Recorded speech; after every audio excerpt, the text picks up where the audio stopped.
ស្វាគមន៍អ្នកគុណនិយមដែលតែងតែនិយមស្ដាប់ពិភពគុណនៅវេទាំងអស់គ្នានឹងឯតោះយើងបន្តសាច់រឿងយើងបន្តទៀតតែមុននឹងតសាច់រឿងខ្ញុំសូមលើកកាយកំហុសវីដេអូមុនតិចដោយសារតែវីដេអូមុននោះខ្ញុំថាឈិនមូនហ្នឹងគឺពេលធ្វើតេស្តហ្នឹងគឺកម្លាំងគាត់ហ្នឹងខ្លាំងជាងលោកតាទាំងអស់លោកយាយទាំងអស់នៅក្នុងភូមិតែតាមពិតទៅគឺអត់ទេដោយសារតែពេលធ្វើតេស្តហ្នឹងគឺលោកតាលោកយាយហ្នឹងគឺគាត់បិទមកធម្មតាចក្រទី1ទាំងអស់ដូចជាឈិនមូទាំងអស់ហ្នឹងថាបិទកម្លាំងខ្លួនឯងធម្មតាចក្រទី1ហើយបើយើងនិយាយពីអាណាចក្រទី1នេះគ្នាមានថាឈិនមូហើយនឹងលោកតាហ្នឹងគឺឈិនមូខ្លាំងជាងដោយសារតែឈិនមូហ្នឹងគឺបានដាស់ដល់ទៅ4ដងជាធម្មតាមនុស្សម្នាក់អាចដាស់2ដងឬក៏3ដង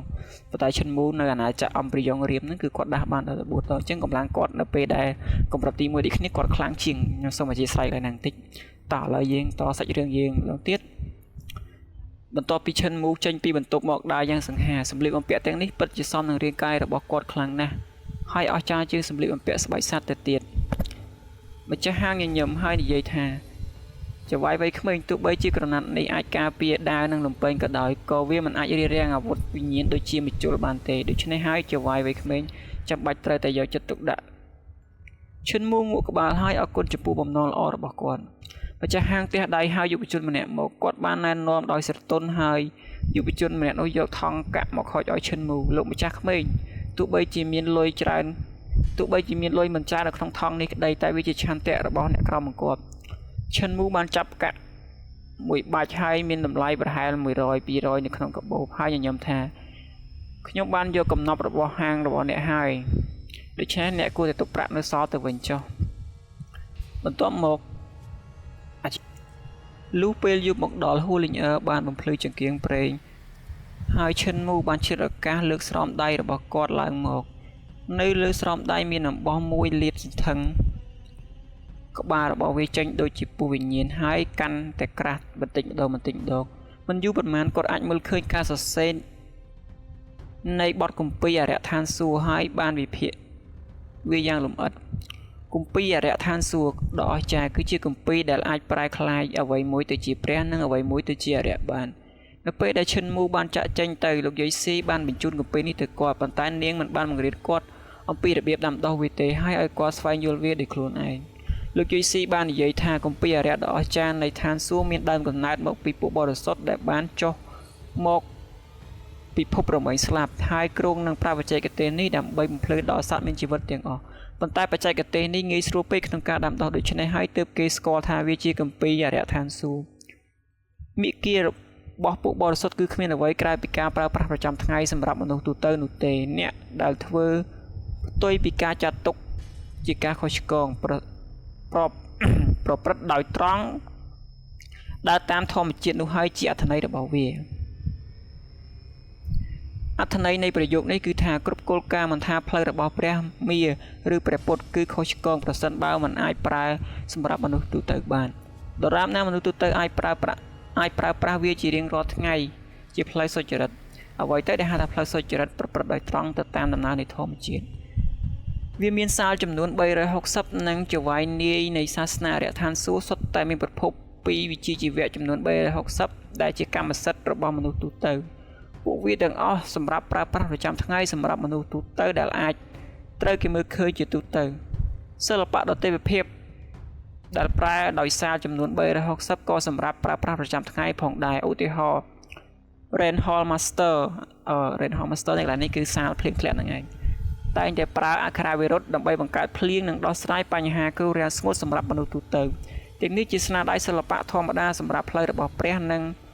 ព្រះពុទ្ធប្រៀបដូចជាស្នាដៃសិល្បៈដ៏ឆើតឆាយតាមការពិតឈិនមូមានអារម្មណ៍ថាសេចក្តីសង្ខេបនៃគម្ពីរអរិយឋានសួគ៌ដ៏អស្ចារ្យគឺមិនសមហេតុផលនោះទេទោះជាយ៉ាងណាក៏ដោយវាមានភាពងាយស្រួលក្នុងការយល់ច្រឡំមានបច្ចេកទេសផ្សេងគ្នាជាច្រើននៅក្នុងគម្ពីរប៉ុន្តែមានបច្ចេកទេសមិនធម្មតាគ្រប់ប្រភេទសិល្បៈទេវភាពដែលមនុស្សមិនធ្លាប់បានគិតបច្ចេកទេសចម្លែកនិងចម្លែកបានធ្វើឲ្យភ្នែកឈិនមូងឿងឆ្ងល់ទោះជាយ៉ាងណាក៏ដោយឈិនមូបានទាញស្រោមដៃចូលទៅក្នុងខ្សែស្រឡាយហើយអានតាំងពីដើមដល់ចប់បច្ចេកទេសត្រូវបានបែងចែកជាបច្ចេកទេសជំនាញឧទាហរណ៍បច្ចេកទេសខ្លួនប្រាណទាំង3របស់ឈិនមូគឺជាបច្ចេកទេសធម្មពលផ្លូវក្នុងចំណែកឯជំនាញគឺជំនាញកំបិតកាប់ជ្រូកជំនាញសម្រាប់ខ្លួនលើមេឃជំនាញផ្គរលាន់ទាំង8និងជំនាញផ្សេងទៀតគឺជាជំនាញ ច្រកផ្លូវដើម្បីបញ្ចេញធម៌ពលនៃបច្ចេកទេសអានេះគេចង់និយាយថារាងកាយទាំង3ហ្នឹងគឺជំនាញខាងក្នុងហើយនឹងក្បាច់គុណយើងខាងក្រៅហ្នឹងអាជំនាញដែលត្រូវបញ្ចេញមកពីខាងក្រៅប្រសិនបើជំនាញចង់បញ្ចេញធម៌ពលពេញលេញរបស់វាត្រូវតែមានបច្ចេកទេសដែលត្រូវគ្នាយ៉ាងគេថាវាស្តៀងគ្នាមួយពីក្នុងមួយពីក្រៅហ្នឹងឯងប្រហែលជាមានជំនាញនិងបច្ចេកទេសជាច្រើនក្នុងគម្ពីរឋានសួគ៌បច្ចេកទេសនិងជំនាញជាស្រ័យ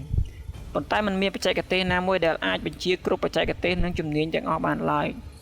ដោយគ្រាន់តែរឿងនេះវាមិនសមទាំងត្រូវគេហៅថាគម្ពីរអរិយឋានសួគ៌នោះទេដែលអាចប្រែមនុស្សទៅជាអរិយឬក៏ទៅជាព្រះបានព្រះគម្ពីរអរិយឋានសួគ៌គឺអស្ចារ្យមិនទាន់ពេញលេញនោះទេអានេះឲ្យឈិនមួយយើងគិតណាគិតថាដូចជាវាខ្វះអីមួយមានថាគ្រប់បច្ចេកទេសទាំងអស់វាបានតែមកកណ្ដាត់តែវាអត់ពេញលេញហើយថាទុកឲ្យស្វែងយល់ខ្លួនឯងឈិនមូបានគិតភ្លាមអំពីចំណុចសំខាន់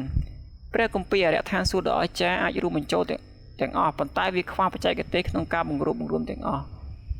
មានបច្ចេកទេសនិងសិល្បៈដ៏ទិដ្ឋភាពច្រើនពេកដូច្នេះហើយទើបបង្កើតបច្ចេកទេសនៃការតស៊ូនីមួយទោះបីជាបច្ចេកទេសនិងជំនាញមិនអន់ក៏ដោយពិតជាមានធម៌ពលខ្លាំងណាស់ដូច្នេះវាមិនអាចទៅរួចទេក្នុងការបញ្ចប់ការបណ្ដុះបណ្ដាលព្រះគម្ពីរឋានសួគ៌ដ៏អស្ចារ្យនោះនៅក្នុងព្រះគម្ពីរឋានសួគ៌ដ៏អស្ចារ្យមានបច្ចេកទេសនិងជំនាញរាប់ពាន់ប្រភេទហើយជំនាញនីមួយមានបច្ចេកទេសដែលត្រូវគ្នាគ្មានបច្ចេកទេសណាដែលអាចគ្រប់គ្រងជំនាញបានទេទោះជាយ៉ាងនេះក្តីវាមិនអាចទៅរួចទេដែលព្រះគម្ពីរដ៏អស្ចារ្យឋានសួគ៌នៃអរិយមិនពេញលេញនោះសម្រាប់បច្ចេកទេសនេះត្រូវចាត់ទុកថាជាកំណប់ទ្រព្យដ៏មានតម្លៃដោយសាសនាអរិយសួគ៌ត្រូវតែមានបច្ចេកទេសដែលអាចបង្រួមបច្ចេកទេសនិងសិល្បៈដ៏ទិដ្ឋភាពទាំងអស់នៅក្នុងបច្ចេកទេសនេះបើមិនដូច្នេះទេសាសនាអរិយសួគ៌នឹងមិនរងចាំយូរឆ្នាំនោះទេចិត្តរបស់ឈិនមូបានរំជើបរំជួលហើយអានព្រះគម្ពីរអរិយឋានសួគ៌តាំងពីដើមដល់ចប់ម្ដងហើយម្ដងទៀតប៉ុន្តែគាត់នៅតែមិនឃើញគ្រឹះរបស់វាសោះ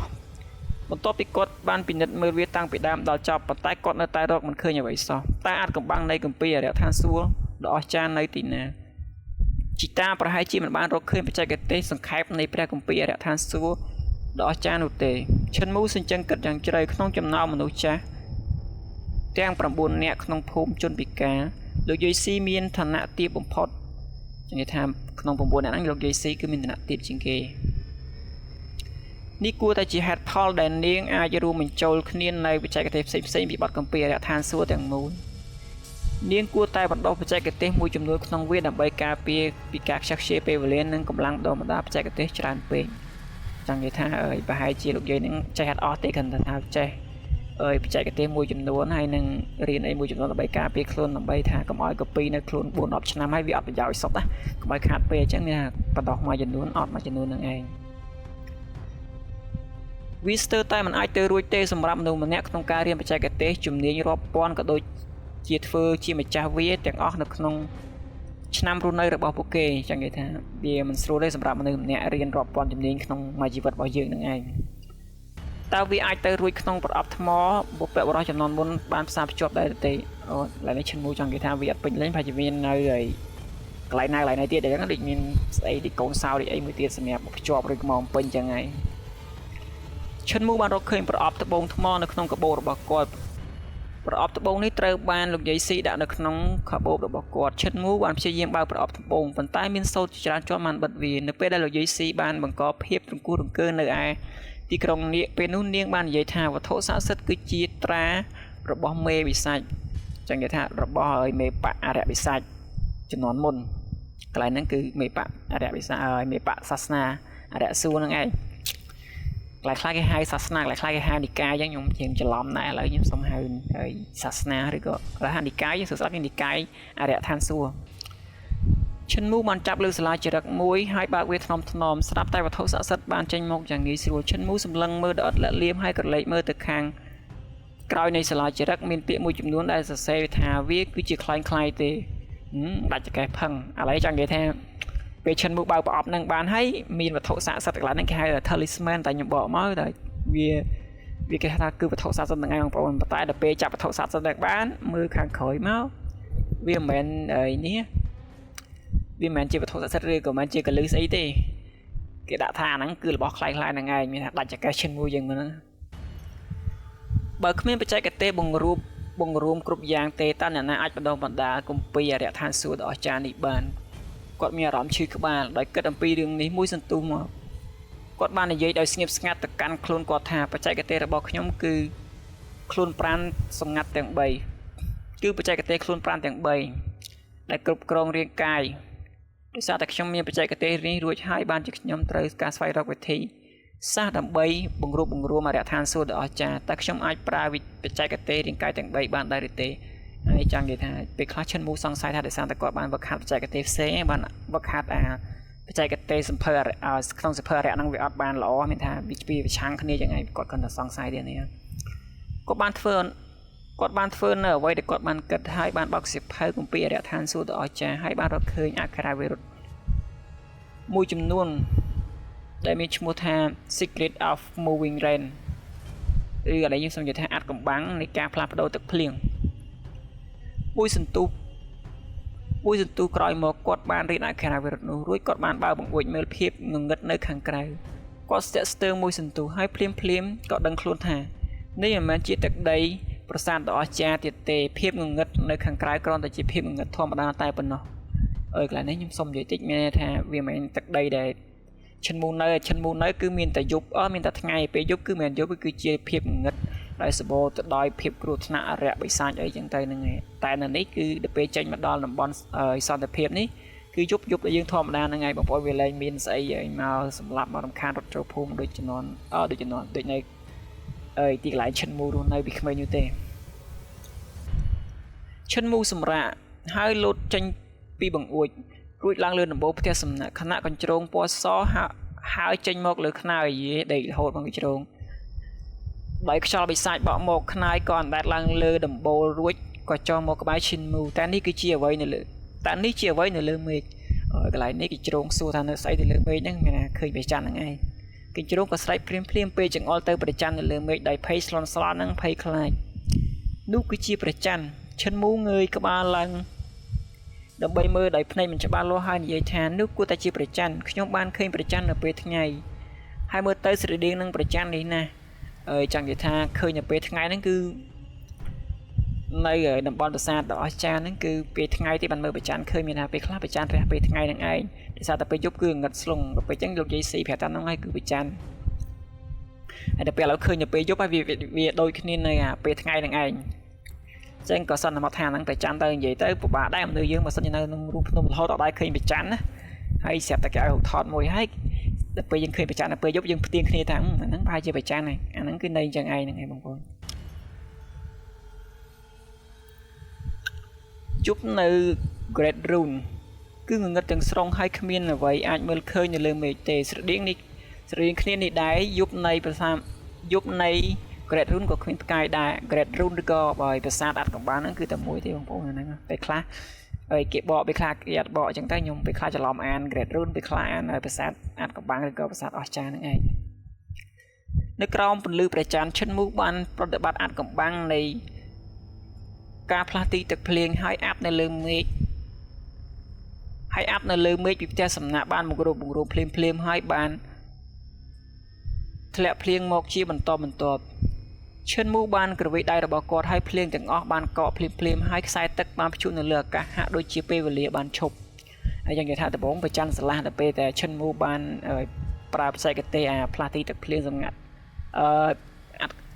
បច្ចេកទេសផ្លាស់ទីទឹកភ្លៀងហ្នឹងមកស្រាប់តែទៅលើផ្ទះសំណាងទៅជាអាប់ទៅជាអីហើយក៏ភ្លៀងយ៉ាងហ្នឹងតោះមុំចូលវីដេអូយើងទៀតចូលការស្ដាប់រឿងទៀតខ្ញុំពិចារណានិយាយការស្អីរឿងពេកបងប្អូននៅធុញដោយសារតែនេះយើងតែខ្ញុំពេលខ្លះខ្លាចបងប្អូនអត់យល់ហ្នឹងឯង Holing នាងមើលដោយភាពងឿងឆ្ងល់ហើយលោតឡើងដើម្បីប៉ះទឹកទាំងនោះរោងរបស់នាងបានសើមភ្លាមដូច្នេះហើយនាងក៏ត្រឡប់ទៅផ្ទះសំណាក់ដើម្បីសម្ងួតរោងរបស់នាងតែម្ដងនៅលើដំបូលឈិនមូបានផ្លាស់ប្ដូរបច្ចេកទេសរបស់គាត់ហើយប្រើកន្លែងនេះគេដាក់ឈីដ៏សំខាន់អានេះឈីនេះយើងហៅថាកម្លាំងធាតុឈីឬក៏កម្លាំងធាតុហើយកម្លាំងធាតុហ្មងបងប្អូនឬក៏ធម្មពលតែបើរឿងចិនយើងស៊ាំនឹងកម្លាំងធាតុឡើងខ្ញុំសូមហៅថាកម្លាំងធាតុទៅចុះគាត់បានប្រើកម្លាំងធាតុដ៏សំខាន់ដើម្បីប្រតិបត្តិអាត់កបានៃការផ្លាស់ទីទឹកភ្លៀងដើម្បីច្របាច់ខ្សែទឹករពេចនោះខ្សែទឹកបានបញ្ចេញនៅភ្លៀងនៅពីរោះដែលអាចធ្វើបានតែជាមួយឧបករណ៍តន្ត្រីបុរាណតែប៉ុណ្ណោះ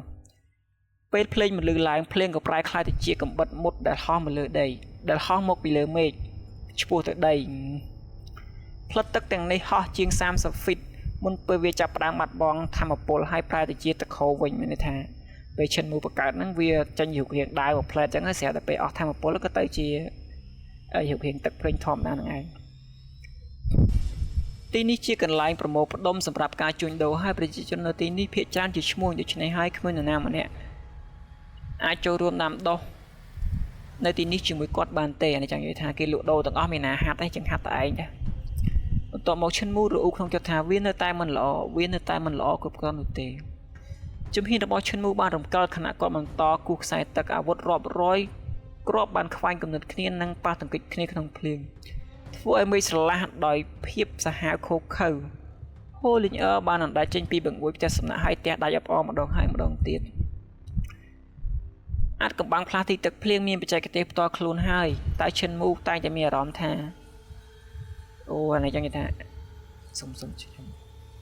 Secret of Moving Rain នេះបច្ចេកទេសផ្ទាល់ខ្លួនហើយឈិនមូតែងតែមានអារម្មណ៍ថាពិបាកក្នុងការបញ្ចេញធម៌ពលពេញលេញនៃ Secret of Moving Rain ខណៈដែលគាត់ប្រើរាងកាយប្រាប់បច្ចេកទេសរាងកាយទាំង3អូឥឡូវនេះខ្ញុំសុំអធិស្ឋានតិចមុននឹងអាននឹងតាក់តែប៉ុន្តែខ្ញុំនិយាយចង់និយាយថាឈិនមូនឹងមានបច្ចេកទេសផ្ទាល់ខ្លួនហើយអាបច្ចេកទេសបច្ចេកទេសខ្លួន5ទាំង3ហ្នឹង The Overlord Body 3 Body 3ហ្នឹងឯងទៅពេលចឹងគាត់អាចប្រើបច្ចេកទេស Moving Rain ហ្នឹងឲ្យពេញដល់កំពូលទៀតទេចឹងគាត់រៀងអន់ចិត្តតែថាប្រតិបត្តិមួយថ្ងៃវានៅតែអត់ដល់កំពូលតែពីណារៀនភ្លាមចេះភ្លាមយីអាពងកដោនេះអំណាចនៃអក្ខរាវរុទ្ធរបស់គាត់គឺអស្ចារ្យរួចទៅហើយប៉ុន្តែនេះគឺដោយសារតែការដាំដុះយ៉ាងខ្លាំងរបស់គាត់ប្រសិនបើវាមានជំនាញដ៏សមរម្យមួយផ្សេងទៀតធម្មពលនៃជំនាញប្រកបជាខ្លាំងជាងនេះឈិនមូបានត្រឡប់ទៅផ្ទះសំណាក់វិញហើយបន្តការសិក្សាព្រះគម្ពីរឋានសួគ៌ដោយមិនដឹងខ្លួនថាយប់ជ្រៅហើយឈិនមូបានរៀនអក្ខរាវរុទ្ធរាប់សិបដងទោះជាយ៉ាងណាក៏ដោយក៏គ្មានបច្ចេកទេសដែលត្រូវគ្នានោះទេមានតែបច្ចេកទេសពាក់កណ្ដាលនៃអំណាចអក្ខរាវរុទ្ធប៉ុណ្ណោះដែលអាចបញ្ចេញបានចង់និយាយថារៀនមួយយប់ហើយអត់ដឹងថាបច្ចេកទេសណាពេញលេញចាប់ដើមលក្ខណៈមានតែមួយកណាត់គាត់បានត្រឡប់មកតុវិញហើយបន្តការសិក្សាបទគម្ពីរអរិយឋានសួគ៌របស់គាត់មួយសន្ទុះក្រោយមកគាត់ក៏ងងុយដេកហើយសម្រេចចិត្តពន្លត់ចង្កៀងរបស់គាត់បន្ទាប់មកគាត់បានដេកលក់ដោយមិនដឹងខ្លួនបន្ទាប់ពីដាក់ខ្លួនទៅដល់គ្រែជុំហើយម៉ោងណាដាក់ខ្លួនភ្លៀងដេកភ្លាមនៅព្រឹកបន្ទាប់ហ្វឹងសៀយុនបានមកយកមួយឈិនទៅកាន់កប៉ាល់បន្ទាប់មកនិយាយថាលោកម្ចាស់វ័យក្មេងអ្នកនឹងអាចទៅដល់ទឹកដីសន្តិភាពដោយធ្វើដំណើរតាមទន្លេនេះទន្លេនេះគឺទន្លេឈ្មោះស៊ូជីងលោកគ្រូវ័យក្មេងចូលប្រយ័ត្នក្នុងការធ្វើដំណើរអានេះចូលឡើងអញ្ចឹងថាគេនិយាយផ្ដាំពេលលាគ្នានឹងឯងបងប្អូនឈិនមូងក់ក្បាលហើយក្រវីដៃដើម្បីលាបន្ទាប់មកកប៉ាល់ទាំងនោះបានផ្លាស់ទីបន្តិចម្ដងចេញពីតំបន់ទឹកសម្ងាត់ហើយធ្វើដំណើរតាមចរន្តទឹកឆ្លងកាត់តាមដងទន្លេស៊ូជីងឈិនមូនិងហូលីងអឺឈរនៅលើក្បាលទូកហើយមើលទស្សនភាពជុំវិញទេសភាពសងខាងនៃទន្លេស៊ូជីងកាន់តែប្លែកពីប្រាសាទដ៏អស្ចារ្យមានភូមិរីកចម្រើនដែលលាក់ខ្លួនក្នុងចំណោមព្រៃនិងភ្នំដែលមិនដូចប្រាសាទបុរាណដែលមានតែខ្ទមចម្បាំងទាំងអស់ហ្វឹងសៀយុនធ្លាប់បាននិយាយប្រាប់ថាមាននិកាយដែលបានឆ្លៀតឱកាសដើម្បីបះបោរនិងធ្វើឃាតព្រះចៅអធិរាជដោយសន្តិភាពនៅតាមផ្លូវពេលគាត់ត្រឡប់មកវិញបន្ទាប់ពីទទួលរងនឹងការខាតបង់នៅក្នុងប្រាសាទដ៏អស្ចារ្យដែលបណ្ដាលឲ្យព្រះចៅអធិរាជសន្តិភាពមានរបួសយ៉ាងធ្ងន់ធ្ងរឈិនមូគិតក្នុងចិត្តថាទោះបីជាព្រះចៅអធិរាជសន្តិភាពទទួលរងការខូចខាតបង់ក៏ដោយក៏កម្លាំងនៃទ័ពមិនបានថយចុះដែរហើយនៅតែមានកម្លាំងពេញលេញដដែលមានអ្នកប្រតិបត្តិដ៏ខ្លាំងជាច្រើនអ្នកនៅក្បែរគាត់នឹងជាបុព្វបុរសលំដាប់លេខ1នៅក្រោមព្រះតែគាត់រងរបួសយ៉ាងធ្ងន់ពីការធ្វើឃាតយ៉ាងដូចម្ដេចកប៉ាល់ពាណិជ្ជករមានសត្វធំមួយនៅក្នុងទឹកទាញវាដូច្នេះវាបានធ្វើដំណើរក្នុងល្បឿនយ៉ាងលឿនហើយទៅដល់កន្លែងនេះគេដាក់ថា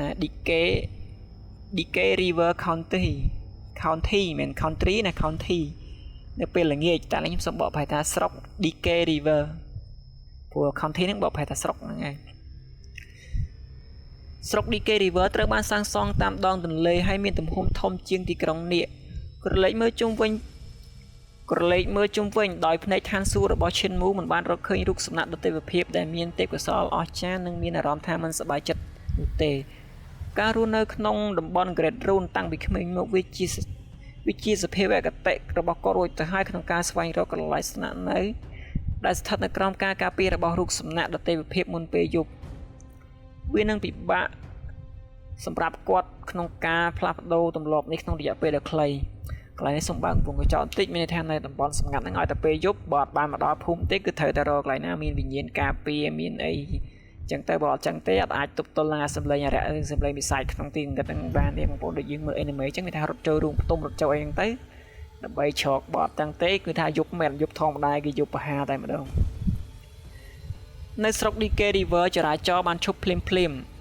អានេះពេលទៅដល់ស្រុកទូកនេសាទបានបង្ហាញខ្លួននៅពីមុខពួកគេហើយមានអ្នកនេសាទកំពុងប្រើទំពក់ដើម្បីនេសាទយកទៅធ្ពក់សាកសពនៅក្នុងទឹកសំណាងអាក្រក់អ្វីហ្នឹងឈ្មួញម្នាក់ងក់ក្បាលឈិនមូបាននាំហូលីងអឺទៅជាមួយហើយចូលទៅក្នុងទីក្រុងគ្រាន់តែគាត់ចូលទៅក្នុងទីក្រុងគាត់បានឃើញមឈូសជាច្រើនដាក់នៅសងខាងផ្លូវមានប្រហែល4ទៅ500នាក់បេះដូងឈិនមូលោតញាប់ញ័រមឈូសខ្លះត្រូវបានបិទបាំងហើយអ្នករស់នៅក្នុងទីក្រុងទាំងអស់បានគេចទៅឆ្ងាយដោយមិនហ៊ានចូលចិត្តតើមានរឿងអ្វីកើតឡើងនៅទីនេះហេតុអ្វីបានជាមនុស្សជាច្រើនស្លាប់នៅក្នុងពេលតែមួយឈិនមូមានការងើយឆ្ងល់អាជីវករម្នាក់បានទៅសួរនាំទាហានម្នាក់បានឆ្លើយថាសាកសពអណ្ដែតមកលើទឹកតាមទន្លេមកទីនេះយើងក៏មិនដឹងថាពួកគេមកពីណាដែរយើងស្មានថាមានទឹកចំនួននៅខាងលើហើយបោកបក់ចុះទៅដល់ស្រុក DK របស់យើងដូច្នេះហើយចៅហ្វាយស្រុកបានបញ្ជាឲ្យយើងយកសាកសពទាំងនេះឡើងគោករួចយកសាកសពទៅបញ្ចុះនៅព្រឹកស្អែកនៅស្រុក DK River គឺស្ថិតនៅកណ្ដាលនៃដែនដីនៃសន្តិភាពឆ្ពោះទៅទិសបើសិនជាឆ្ពោះទៅទិសខាងជើងគាត់នឹងអាចទៅដល់រាជធានីក្នុងរយៈពេលប្រហែល10ថ្ងៃ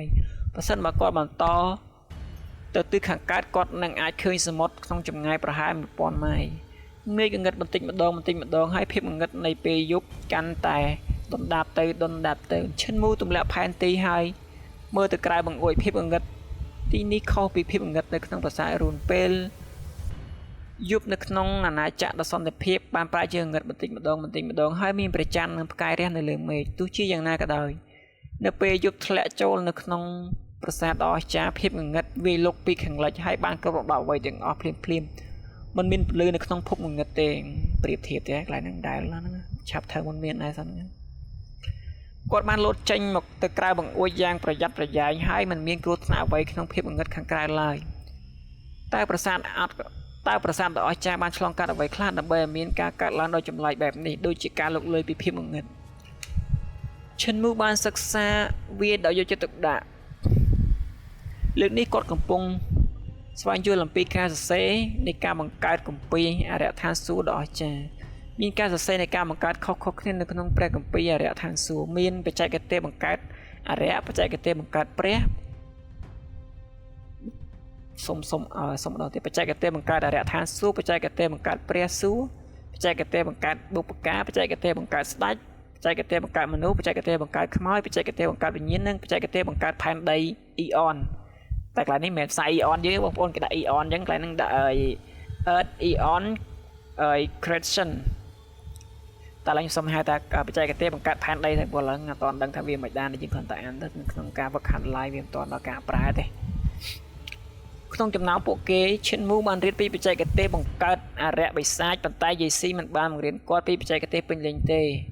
ហើយគ្រាន់តែបង្រៀនគាត់ពីវិធីសាស្ត្រដើម្បីបិទព្រលឹងនិងវិញ្ញាណប៉ុណ្ណោះអូអានេះយើងមើលអីមែនអាវិជាសាស្ត្រដេឈិនមូមួយសត្វក្តាន់ណោះបកស្បែកវាហើយបិទវិញ្ញាណភ្ជាប់វិញ្ញាណឈិនមូមួយសត្វក្តាន់អាហ្នឹងបិទព្រលឹងតែប៉ុន្តែហ្នឹងវាមិនមែនបិទទេគ្រាន់តែព្រលឹងពង្រឹងវិញ្ញាណហ្នឹងមានសំណេរចំនួន7ក្នុងបច្ចេកទេសនៃការបង្កើតដែលជាបច្ចេកទេសបុព្វកាលបច្ចេកទេសផែនដីអ៊ីអននេះណាបច្ចេកទេសបង្កើតផែនដីបច្ចេកទេសព្រះជាម្ចាស់ឋានសួគ៌បច្ចេកទេសអរិយសួគ៌បច្ចេកទេសស្ដេចមនុស្សបច្ចេកទេសបង្កើតខ្មោចនិងបច្ចេកទេសវិញ្ញាណពួកវាសុទ្ធតែមានទំនាក់ទំនងគ្នាទៅវិញទៅមកនឹងការបង្កើតដូច្នេះនេះអានខុសអធិស្ឋានការដោះស្បែកដើម្បីច្នៃសម្លៀកបំពាក់គឺគ្រាន់តែជាផ្លូវបន្ថែមនៃបច្ចេកទេសបង្កើតអរិយដ្ឋានសួគ៌ប៉ុណ្ណោះចំណុចខ្លាំងបំផុតនៃបច្ចេកទេសនេះគឺដើម្បីបង្ កើតប្រលឹងនិងវិញ្ញាណរបស់មនុស្សម្នាក់បច្ចេកទេសនៃការបង្កើតព្រះឋានសួគ៌គឺល្អក្នុងការយកតម្រាប់តាមបច្ចេកទេសរបស់អ្នកដទៃប៉ុន្តែបន្ទាប់ពីបានសិក្សាយ៉ាងយកចិត្តទុកដាក់ឈិនមូមានអារម្មណ៍ថាអ្វីដែលបច្ចេកទេសបង្កើតព្រះសួគ៌កំពុងព្យាយាមបង្ហាញនោះគឺមានធម៌ពលនិងទម្រង់មិនស្ថិតស្ថេរការធ្វើត្រាប់តាមបច្ចេកទេសនិងសិល្បៈដទៃវិភាពផ្សេងទៀតគឺគ្រាន់តែជាបច្ចេកទេសនៃឋានសួគ៌ប៉ុណ្ណោះបច្ចេកទេសសម័យមុនបញ្ច្រាស់ដំណើរការនៃភាពចាស់ដូច្នេះហើយបច្ចេកទេសនេះអាចធ្វើឲ្យមនុស្សនៅក្មេងជារៀងរហូតបច្ចេកទេសបញ្ច្រាស់ភាពចាស់មានបច្ចេកទេសធ្វើឲ្យក្មេងយ៉ាងไง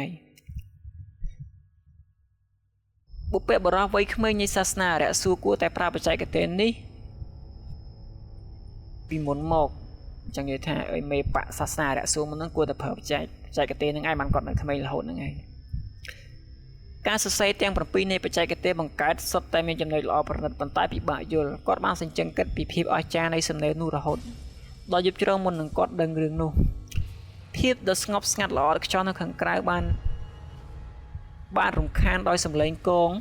ម្ដងម្កាលពីការដើរល្បាតតាមផ្លូវអានេះបើយើងមើលរឿងចិនវិញណាវាថាយប់ស្ងាត់ប្រយ័ត្នបាត់មន់កំភ្លេចមើលភ្លើងទៀនភ្លើងគប់ភ្លើងយឡោះបាត់មន់ឲ្យណារឿងចិនអានេះខ្ញុំគ្រាន់តែនិយាយបន្ថែមឲ្យបងប្អូននៅពេលនេះខ្យល់ត្រជាក់បានបក់ចេញពីខាងក្រៅបង្អួចឲ្យភ្លើងទៀនបានភ្លឺឡើងហើយឈិនមូបានលើកដៃឡើងដើម្បីការពារអណ្ដាតភ្លើងទៀនរំពេចនោះសំឡេងក្រឹងមនុស្សឡើងពីពេញផ្លូវដែលបន្លឺឡើងយ៉ាងច្បាស់ក្នុងរាត្រីដ៏ស្ងប់ស្ងាត់ឈិនមូភ្ញាក់ផ្អើលហើយពន្លត់ភ្លើងដោយដៃរបស់គាត់បន្ទាប់មកប្រញាប់ទៅខាងបង្អួចរួចគាត់បានបិទបង្អួចក្រឡេកមើលទៅក្រៅបង្អួចបិទហើយក្រឡេកមើលមិនអានេះគេបិទរបៀបបិទតិចៗនេះរួចមើលហ្នឹងហើយគាត់បានបិទបង្អួចក្រឡេកមើលទៅក្រៅបង្អួចឈិនមូអាចមើលឃើញពន្លឺប្រច័ណ្ឌរះលើដងផ្លូវនៃស្រុកឌីកេដែលមានមឈូសដាក់នៅសងខាងផ្លូវអ្នកយាមពេលយប់បានវាយកងរបស់គាត់ពេលគាត់ដើរពីចុងម្ខាងទៅចុងម្ខាងផ្លូវរំពេចនោះអ្នកយាមពេលយប់គាត់ហាក់ឈប់ដូចជាឃើញអ្វីមួយអត់ខ្លាចញ៉ាកដាយប់ឲ្យខ្លាចខ្មោចលោនេះសិតតែមឈូសអញ្ចឹងអេដមីនវិញឲ្យលុយប៉ុន្មានក៏អត់ទៅដើរទៅវាយដែរហើយមឈូស4-500ហើយកដាយប់ទៅវាយកងវាយអីនេះអូដេកជាសពសំឡេងចម្លែកបានចេញទៅក្រៅគម្របមឈូសមួយត្រូវបានរុញមកបើកពាក់កណ្ដាលខ្វាក់ហើយមានតួអង្គអង្គុយនៅខាងក្នុងមឈូសខ្វាក់អ្នកយាមពេលយប់ស្រឡាំងកាំងហើយកងបានធ្លាក់ចុះមកលើដីហើយរូបមនុស្សក្នុងមឈូសក៏បាត់ភ្លាមចុំមកលើហើយការចុះចតនៅមុខអ្នកយាមពេលយប់ដែលបច្ចុប្បន្នមានការផិតភ័យយ៉ាងខ្លាំងសាកសពបានចាក់ទៅមុខដោយដៃទាំងពីររបស់គាត់ហើយក្បាលរបស់អ្នកយាមពេលយប់បានដាច់ពីលើស្មាធ្លាក់ទៅដីភ្លាមចុំចេញកណ្ដាបើកមឈូសបាត់ខ្លួនមកសម្រាលខ្លួនមកការនៅរស់នឹងខ្លាំងប៉ុណ្ណានេះខ្លាចជាខ្មោចខ្លាំងប៉ុណ្ណាបេះដូងរបស់ឈិនមូញ័របន្តិចគាត់អាចឮសំឡេងបន្លឺឡើងជាបន្តខណៈមឈូសចាប់ផ្ដើមបើកខ្វាក់ខណៈសាកសពចាប់ផ្ដើមងើបនៅពេលនេះទ្វារមួយបានបើកនៅតាមផ្លូវសាធារណៈដែលពួកតារាប់សិបនាក់បានចេញម្ដងមួយអានេះចឹងគេថានៅកណ្ដាលទីក្រុងមានទ្វារសម្ងាត់មួយសម្រាប់នាំពួកតាវហ្នឹងឯងខ្ញុំបកចេញតាវនឹងថាម៉េចទេឥឡូវសុំអានតាវចាស់ពួកតានិយមស្លៀកពាក់អាវពណ៌លឿងនិងមួកតាវពីខាងលើក្បាលពួកតាវនៅពីក្រោយគាត់ស្លៀករ៉ូបខ្មៅហើយពួកគេសុទ្ធតែមានស្រោមណាំនៅលើខ្នងខណៈពួកគេដើរដោយស្ងៀមស្ងាត់អូមានន័យថាតាវហ្នឹងមានពណ៌លឿងមានពណ៌ខ្មៅស្លៀកពាក់ហ្នឹងឯងមានថាតាវដូចគ្នាតែមានអាវលឿងនិងអាវខ្មៅហ្នឹងឯងតែនិយមពាក់អាវពណ៌លឿងឲ្យអានចង់វល់ណាក្រដាសចុះពណ៌លឿងអាកន្លែងក្រដាសចុះនេះខ្ញុំបកចេញឲ្យគ្នាអក្សរ J អក្សរ O ហើយនិង S ចុះបើយើងនិយាយទៅគឺថាក្រដាសយ័ន្តហ្នឹងមិនដឹងឥឡូវសុំហៅក្រដាសយ័ន្តណាព្រោះមិនដែរណាហើយគ្រប់គ្រងសាកសពវាអត់មានយ័ន្តវាមិនសមឌីមើលងាយគ្រូម៉ៅពេកក្រដាសយ័ន្តពណ៌លឿងបានហោះចេញពីដៃអាវរបស់តាវពណ៌លឿងហើយអន្តទៅលើអាកាសបង្កើតជាស្ពានដ៏វែងមួយស្ពានវែងដែលបង្កើតឡើងដោយក្រដាសយ័ន្តពណ៌លឿងដែលតភ្ជាប់ពីចុងផ្លូវរហូតទៅដល់ផ្ទះចវាយស្រុកឌីកេជួយចង់ធ្វើអីចវាយស្រុកក្រោយមកសាកសពបណ្ដែតឡើងលើទឹកបានលោតចេញពីមឈូសហើយស្ទុះទៅឡើងលើអាកាសដោយផ្ដោតលើការសម្លឹងរបស់ឈិនមូគាត់បានឃើញសាកសពប្រញាប់ប្រញាល់ចូលទៅក្នុងផ្ទះបន្ទាប់ពីនោះក្រដាសយ័ន្តពណ៌លឿងកាន់តែច្រើនបានហោះចេញពីដៃអាវរបស់តាវពណ៌លឿងហើយបង្កើតជាស្ពាននៅលើមេឃប៉ុន្តែពេលនេះវាស្ថិតនៅក្រោមចឹងតែពេលនេះវាបានបែកចែកជាលិចកើតជើងត្បូងចឹងគេថាត្បូងទៅតែផ្ទះមេភូមិមានតែពេលឥឡូវ អត់តែមានស្រុកទេតែឥឡូវបែកគ្រប់កន្លែងហ្មងបេះដូងរបស់ឈិនមូញ័រគាត់បានដាក់កញ្ជ្រោងសអធិស្ឋានគាត់បានដាស់កញ្ជ្រោងសហើយនិយាយយ៉ាងរហ័សថាជួយយើងចាក់ចេញឲ្យស្ងាត់ឥឡូវនេះលីងអឺ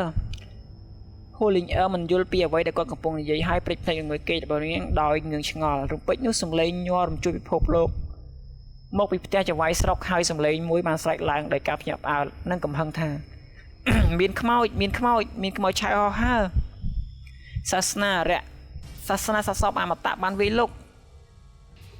ការពារព្រះអង្គម្ចាស់យ៉ាងឲ្យលឿនការពារព្រះអង្គម្ចាស់ហាលោកម្ចាស់ស្លាប់ហើយក្បាលរបស់គាត់អានេះរបៀបកូនចៅគេឃើញណា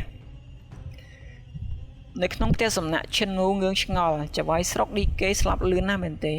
ខ្ញុំពិតជាសំណាងអាក្រក់ណាស់ដែលបានជួបស្ថានភាពបែបនេះបន្ទាប់ពីចាក់ចេញពីប្រាសាទដ៏អស្ចារ្យជាលើកដំបូងលោកយាយស៊ីនិយាយត្រូវមនុស្សនៅខាងក្រៅពិតជាសាហាវណាស់សាហាវជាងប្រាសាទអាត់កំបាំងទៅទៀតប្រជាជននៃ Great Rune របស់យើងគឺសាមញ្ញជាងនៅទីនេះនិយាយថានៅតំបន់ខាងក្រៅណាគេចែកមាននិយាយតែខ្ញុំវាពិបាកបកដោយសារអីគេដាក់ថាមាន9 grade ហើយនឹង18 rank ឥឡូវនិយាយទៅ grade ហើយ rank បកប្រែមកចំណាប់ថ្នាក់ដូចគ្នានឹងពេលអញ្ចឹងពិបាកស្ដាប់បងប្អូនហើយតែឥឡូវខ្ញុំសូមនិយាយថាមាន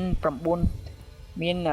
9ថ្នាក់និងចំណាត់ថ្នាក់18នៅក្នុងមុខតំណែងផ្លូវការរបស់អាណាចក្រសន្តិភាពចំណាត់ថ្នាក់ផ្លូវការទាំងនេះត្រូវបានផ្ដោតទៅតាមសមត្ថភាពនិងការដាំដុះនៃចៅហ្វាយនេះឬអ្នកដឹកនាំនៃនិកាយមួយចំនួនមានអ្នកដែលមានការដាំដុះខ្ពស់ខ្លាំង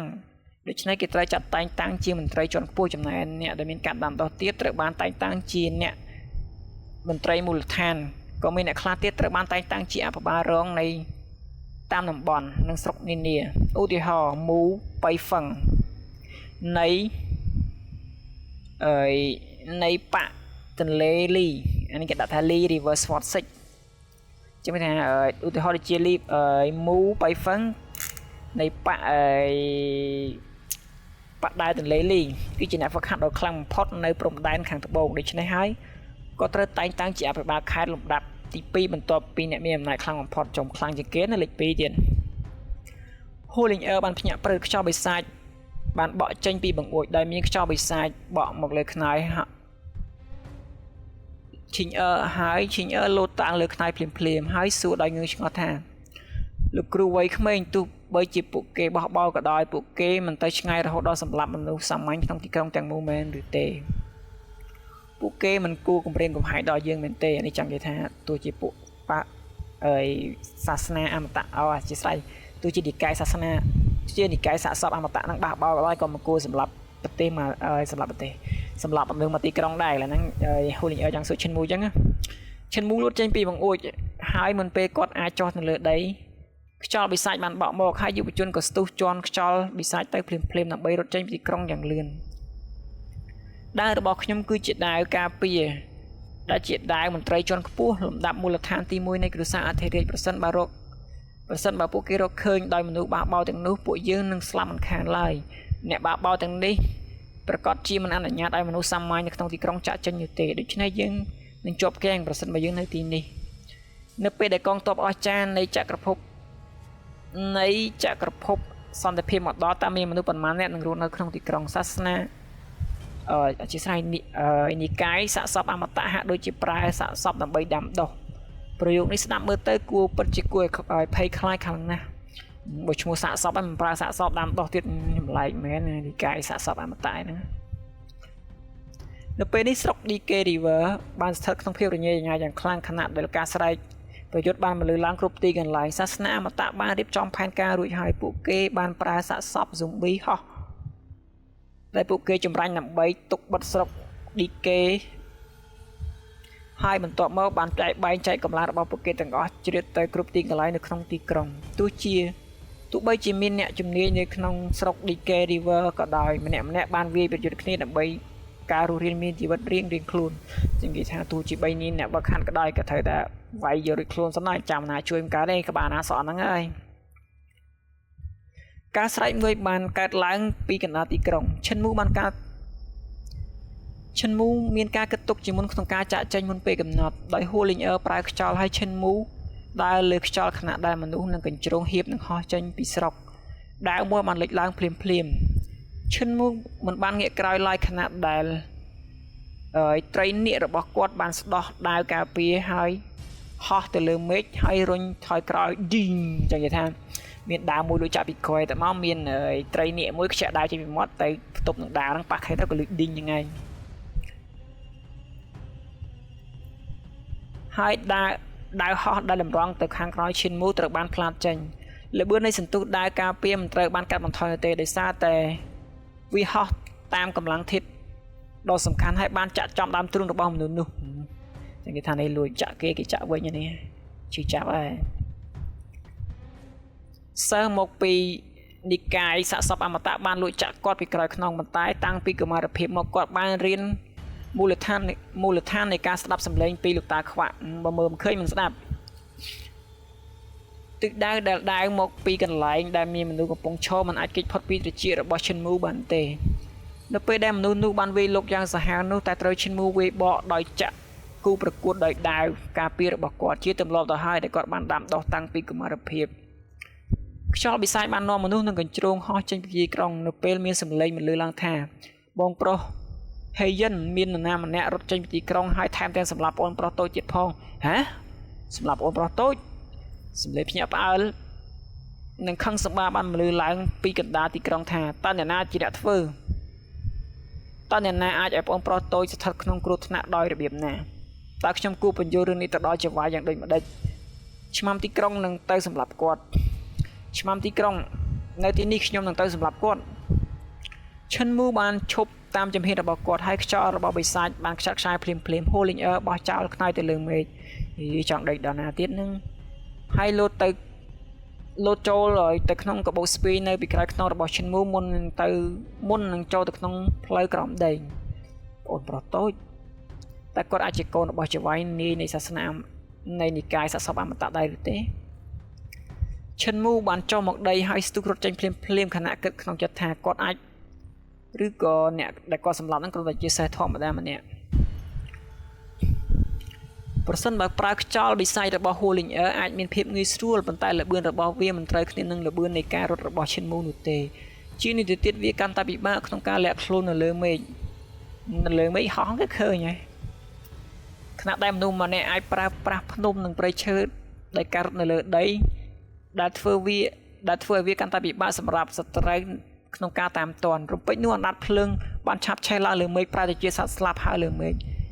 បំភ្លឺមេឃដោយពន្លឺព្រិលពណ៌សនេះជាសិល្បៈដ៏ទេវភាពប្រតិបត្តិដោយអ្នកប្រតិបត្តិសិល្បៈដ៏អស្ចារ្យដ៏ទេវភាពជាស្រ័យទីបងប្អូនឈិនមូបានងើយមើលបក្សីដែលហោះកាត់នៅពីក្រោយស្លាបមានក្រដាសពណ៌លឿងដែលហើរមកលើមេឃក្រដាសយ័ន្តពណ៌លឿងទាំងនេះគឺជាក្រដាសចតុកោណកែងដែលមានទំហំដូចជើងដែលអនុញ្ញាតឲ្យមនុស្សដើរលើវាបានភ្នែកនៃឋានសួគ៌បើកឡើងកន្លែងនេះឈិនមូយើងប្រើបច្ចេកទេសរបស់តាខ្វាក់ហ្នឹងឯងសញ្ញាសម្គាល់នៃនៃកម្លាំងធាតុដ៏សំខាន់បានវិលជំវិញភ្នែករបស់ឈិនមូនៅពេលដែលភ្នែកឋានសួគ៌របស់គាត់បានភ្ញាក់ឡើងក្រឡេកមើលទៅក្រោយវិញគាត់បានឃើញខ្មោចឆៅកំពុងហោះនៅលើក្រដាសយ័ន្តពណ៌លឿងហើយលោតទៅលើមេឃ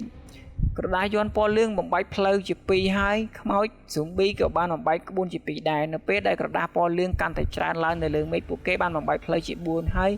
សាកសពក៏បានបំបែកទៅជា4ក្រុមដើម្បីស្វែងរកគ្រប់ទីកន្លែងនៅពីក្រោយក្រដាសយ័ន្តពណ៌លឿងមានជនជាតិតាវ័យក្មេងម្នាក់បានកាន់ដាវមួយវែងនៅលើខ្នងរបស់គាត់ដោយបើកស្រោមដាវក្រដាសយ័ន្តពណ៌លឿងបានហោះចេញពីខាងក្នុងហើយដាក់ចេញជាបន្តបន្ទាប់នេះគឺត្រូវតែជាបងប្រុសហេយិនដែលត្រូវបានសិស្សលើកឡើងពីនិកាយសាសនាអមតៈគាត់បានបោះជំហានទៅលើក្រដាសយ័ន្តពណ៌លឿងនៅពេលដែលគាត់ដើរនៅលើមេឃចឹងនិយាយថាអត់ចេះហោះទេប៉ុន្តែហោះនៅលើយ័ន្តមានថាយ័ន្តចេះហោះហើយយើងដើរនៅលើយ័ន្តពេលគាត់លើកជើងក្រដាសយ័ន្តពណ៌លឿងនឹងហោះឡើងហើយត្រឡប់ទៅកាន់ស្រោមដាវវិញទន្ទឹមនឹងនោះមានក្រដាសពណ៌លឿងថ្មីដែលហោះចេញពីប្រអប់ដាវដែលលេចឡើងនៅចំពោះមុខគាត់នៅកន្លែងជាក់លាក់មួយដែលគាត់នឹងដើរចឹងគេថាយើងគិតថាហេតុឈានជើងទៅមានយ័ន្តពណ៌លឿងមួយត្រហ្មងលយហើយណាមូលហេតុដែលរាល់ក្រដាសពណ៌លឿងត្រូវត្រឡប់ចូលប្រអប់ដាវវិញពីព្រោះថារាល់ធម្មពលដែលក្រដាសយ័ន្តពណ៌លឿងត្រូវបានប្រើធម្មពល ត្រូវបានប្រើកម្លាំងធាតុនៅក្នុងវានឹងត្រូវអស់ហើយវាត្រូវតម្រូវឲ្យត្រឡប់ទៅស្រោមដាវវិញដើម្បីបំពេញកម្លាំងធាតុម្ដងទៀតគាត់ដើរទៅមុខយ៉ាងគាត់ដើរទៅមុខប៉ុន្តែល្បឿនរបស់គាត់គឺមិនយឺតនោះទេនេះគឺល្បឿនរបស់ Heijin ហ្នឹងបងប្អូនតើមកឈិនមួយយើងចាប់ដើមនិយាយនេះគឺជាអ្នកហ្វឹកហាត់ដ៏ទេវភាពកម្រិតទី3គឺកម្រិតទិសទាំង6ហើយវាពិបាកសម្រាប់ឈិនមូខ្លាំងណាស់ក្នុងការរត់គេចពីការតាមដានរបស់គាត់ចឹងនិយាយថាឈិនមូយើងចេញមកគឺសយមកបងប្អូនសម្រាប់គេមួយគឺសម្រាប់ចំកូនមេប៉ាហើយអ្នកតាមគាត់ហ្នឹងគឺកម្រិតទី3ហើយឈិនមូយើងហ្នឹងក្នុងស្ថិតក្នុងកម្រិតទី1ក៏ទៅវាខុសគ្នាពីកម្រិតបងប្អូននិយាយពីរឿងសៀវយានរឿងអីផ្សេងវិញគឺវាយគ្នាដល់100ជាតិទេក៏មិនឈ្នះដែរតែចាំដឹងថារឿងឈិនមូយើងនេះគឺវាមិនវិញឥឡូវយើងតាមដានម្ដងទៀតអញ្ចឹងវាមានកម្រិតខុសគ្នាឆ្ងាយខ្លាំងណាស់រវាងកម្រិតទី1កម្រិតទី2និងកម្រិតទី3ឈិនមូបានធ្វើការដាំដុះយ៉ាងអាសាព្យាយាមអស់រយៈពេល3ឆ្នាំមកហើយមិនយូរប៉ុន្មានអំបរិយងវិញ្ញាណរបស់គាត់ទើបតែបានភ្ញាក់ឡើងជាលើកទី4គាត់បានឈានដល់កម្រិតនៃអំបរិយងរៀមនេះគឺអាណាចក្រអំបរិយងនឹងឯងមានអាណាចក្រអំបរិយងអំបរិយងដ៏ហើយឥឡូវនេះគាត់ស្ថិតនៅឥតខ្ចោះថាវានៅចុងក្រោយតែរឿងនេះខ្ញុំមិនដឹងថាគេចែកថ្នាក់ដំបូងថ្នាក់កណ្ដាលឬក៏ថ្នាក់ចុងក្រោយអត់ទេអញ្ចឹងសូមអធិស្ឋានផងហ្នឹងហើយឥឡូវខ្ញុំសូមអានត្រួសសិនមានថាកម្រិតវាខ្ញុំឆែកមើលមានដូចជា7កម្រិតហ្នឹងគឺមានថ្នាក់ឲ្យព្រះហើយកម្រិតមួយចែកជា2ទៀតឧទាហរណ៍ថាអំបរិយងរៀមហ្នឹងគឺថ្នាក់អំបរិយងហ្នឹងចែកជា2មួយគឺថ្នាក់ព្រះមួយគឺថ្នាក់ពិសាចថ្នាក់ព្រះគឺថ្នាក់ដំបូងបន្ទាប់ពីថ្នាក់ដំបូងមកដល់កណ្ដាលមកដល់ថ្នាក់ពិសាចគឺថ្នាក់ខ្លាំងតែឥឡូវយើងសូមអានត្រួសសិនតែមុខទៀតយើងលំអិតអាហ្នឹងទៀតបងប្អូនបន្ទាប់ពីគាត់ខំវឹកហាត់រយៈពេល3ឆ្នាំមកគាត់បានត្រឹមតែដល់អាណាចក្រទី1នឹងឯង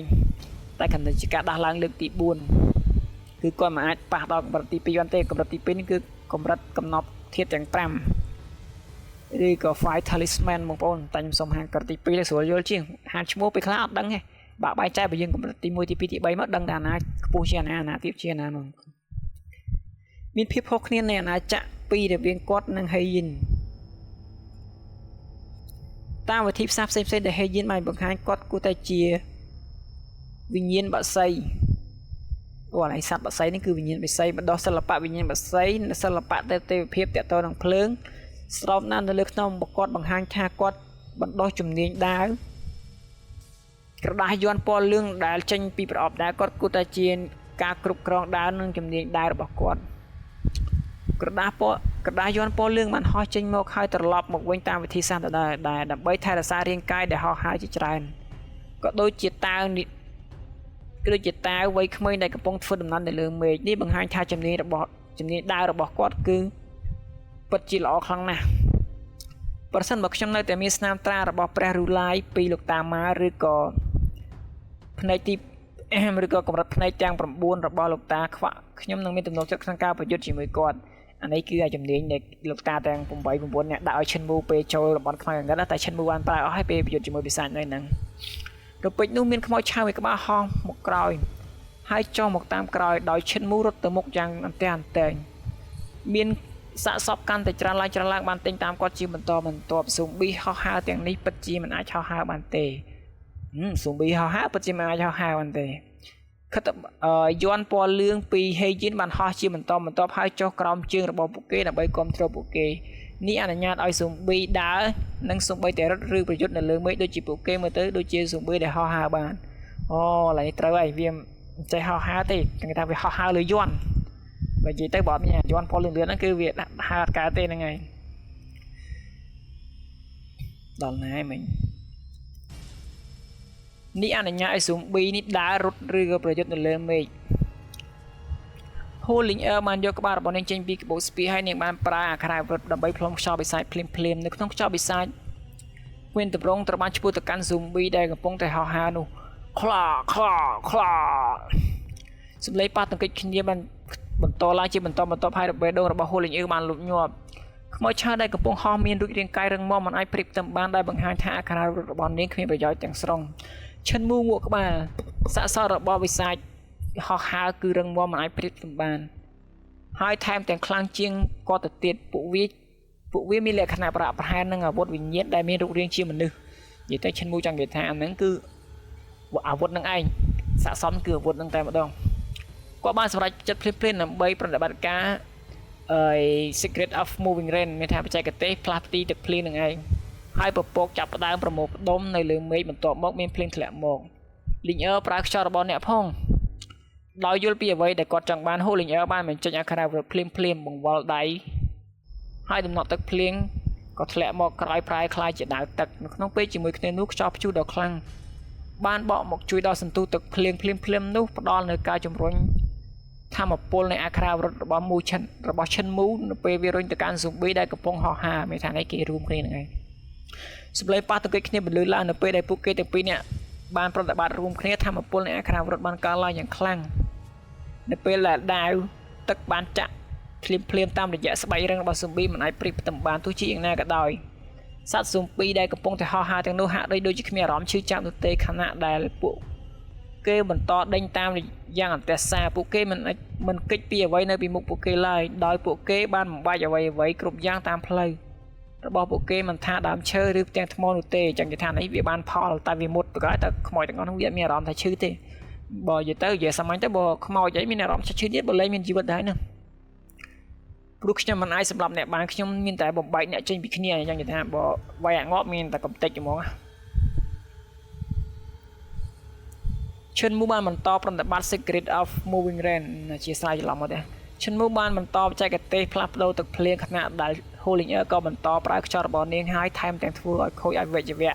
របស់ពួកគេទៀតផងនៅពេលដែលបក្សីមួយក្បាលដែលកំពុងហោះឆាប់ឆេះដោយអាណត្តិភ្លើងដ៏សន្ធោសន្ធៅបានហោះចេញពីខាងក្រោយខ្មោចឆៅដែលកំពុងហោះហើរពេលភ្លើងឆាប់ឆេះយ៉ាងសន្ធោសន្ធៅអាណត្តិភ្លើងឆាប់ឆេះគ្រប់ទីកន្លែងក្នុងរង្វង់រាប់ពាន់ហ្វីតជាមួយនឹងសីតុណ្ហភាពដ៏ខ្លាំងក្លាទាំងអក្ខរាវិរុទ្ធរបស់ Holinger និង Shinmu ត្រូវបានខូចខាតទាំងស្រុងពួកគេទាំងពីរនាក់បានស្រែកធ្ងោអញ្ចឹងគេថានេះរួមគ្នាក៏មិនអាចធ្វើអីបានដោយសារតែមានសត្វស្លាមដ៏ធំមួយប្រើបច្ចេកទេសភ្លើងហោះពីលើនឹងឯងមកដល់នឹងឯងនៅពេលដែលអក្ខរារបស់ពួកគេត្រូវបានខូចនិងឈាមរបស់ពួកគេមិនស្ថិតស្ថេរពីផលប៉ះពាល់នៃកម្លាំងធាតុដ៏សំខាន់នៃការត្រឡប់មកវិញហើយហ៊ានសម្រាប់កូនប្រុសរបស់មេដឹកនាំនៃសាសនាសាកសពអមតៈរបស់យើងតើឲ្យលេចង់រស់ហើយមែនទេហើយយានបានប្រញាប់ប្រញាល់ចុះពីលើមេឃមកដីយ៉ាងលឿនហើយខ្មោចឆៅក៏បានចុះចតពីលើមេឃដើម្បីមកវាយប្រហារឈិនមូនេះសាច់រឿងយើងគឺចប់ប៉ុណ្្នឹងឯងបងប្អូនដោយសារតែអានេះខ្ញុំបង្រួម3 chapter បញ្ចូលគ្នានឹងឯងបងប្អូនអញ្ចឹងយើងចង់ដឹងថាតើឈិនមូយើងរួចអត់ឬក៏មានអ្នកណាមកជួយអត់អញ្ចឹងស្អែកយើងកុំភ្លេចតាមដានទាំងអស់គ្នាហើយហ្នឹងឯងជាចុងក្រោយបើសិនជាបងប្អូនស្ដាប់ដល់ចំណុចនេះខ្ញុំក៏សូមអរគុណណាស់ហើយបើសិនជាស្ដាប់មិនដល់ក៏មានជាបញ្ហាអ្វីដែរហើយខ្ញុំភ្លេចប្រាប់ពីដើមវីដេអូអញ្ចឹងនិយាយថាសម្រាប់បងប្អូនដែលមានអារម្មណ៍ថាខ្ញុំអានយឺតឬក៏ខ្ញុំនិទានយឺតអីហ្នឹងអធិស្ឋានមែននិទានគឺអានតែម្ដងដោយសារតែយើងមាន script ហើយយើងអានហើយយើងបន្ថែមបន្ថយខ្លះហើយ script មុននឹងយើងអានបានហ្នឹងយើងត្រូវការកែសម្រួលវាប្រហែលជា1ម៉ោង2ម៉ោងទៀតហើយយើងចំណាយពេលអានប្រហែលជា1ម៉ោងទៀតដើម្បីបានជាសាច់រឿងជូនបងប្អូននឹងឯងហើយបើសិនជាមានកន្លែងណាដែលថាខ្ញុំនិយាយទៅប៉ែសាំឆ្កប់ឆ្កងហើយបងប្អូនអាច comment បានហើយមួយទៀតបងប្អូនចង់ស្ដាប់ឲ្យកាន់តែល្អហ្នឹងគឺបងប្អូនដាក់នាទី 1.25 ឬក៏1.5 ទៅមានថា speed យើងគុណលឿនអញ្ចឹងណាទី1បងប្អូនចំណេញពេលវេលាទី2កន្លែងណាខ្លះខ្ញុំអានដាច់ទៅបងប្អូនអានទៅពេលប្រើវារៀងលឿនទៅគឺយើងស្រួលស្ដាប់ជាងយឺតហ្នឹងឯងតោះវីដេអូថ្ងៃហ្នឹងមានតែប៉ុណ្្នឹងអរគុណបាយបាយជម្រាបលាជួបគ្នានៅវីដេអូក្រោយបាយបាយ